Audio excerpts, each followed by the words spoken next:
going from manhole 3 to catch basin number 6.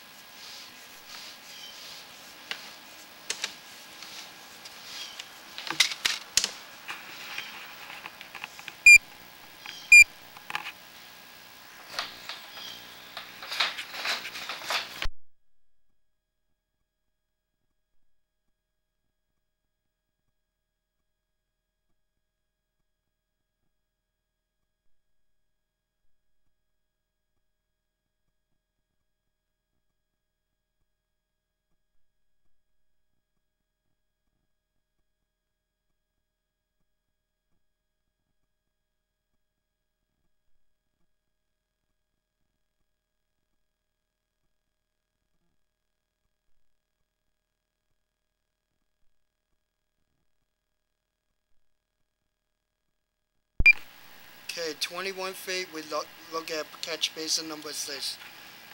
Not the one with the pipe, we're going to put it back.